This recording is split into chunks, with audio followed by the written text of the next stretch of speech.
Hello বন্ধুরা, আসিয়া পড়িয়াছি আমি, কোথায় তোমরা নতুন রান্ধন নিয়া। নাম তার ঢ্যাঁড়স, কাজে কখনো কখনো নায়ক। এইভাবে ঢ্যাঁড়স রান্ধিয়া দেখিবে কি মজা পাইবা। কচি কচি ঢ্যাঁড়স নিয়া চান করিয়া 2 টুকরো করিয়া লইবা। সাথী হিসেবে নিবা একটা আলু লম্বা করিয়া কাটিয়া। সবার প্রথমে কড়াই বসিয়া তেল দিয়া আলুকে ভাজিয়া গায়ে হলুদ করিয়া লইবা। সেই তুলে ঢ্যাঁড়সকে অল্প ভাজিয়া তুলিয়া রাখিবা। আলু ভেন্ডির রসায়ন সৃষ্টি করবার জন্য মশলা আসিয়া হাজির মিক্সির বাটিতে। জিরা, ধনে, কাঁচা লঙ্কা, আদা, নারকল কোড়া একসাথে বাটিয়া বন্ধু করিয়া লইবা।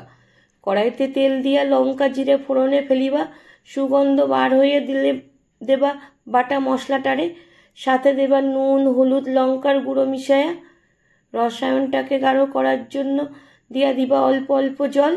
কাঁচা গন্ধ দূর করিয়া 50 গ্রাম দই ফেটিয়া দিবা। কষিয়া কষিয়া তেল বার করিয়া নিবা। উপরে তেল ভাসিলে আলু ভেন্ডির প্রবেশ করিয়া দিবা। অল্প জল দিয়ে ফুটিয়ে ফুটিয়ে মাখা মাখা করিয়া লইবা। দইয়ের ভারসাম্য বজায় রাখার জন্য অল্প চিনি দিয়া দিবা। তাহলেই রেডি হবে ভেন্ডি। তবে শোনো, নামে নয় পরিচয়, কাজে পরিচয় প্রমাণ হইবে।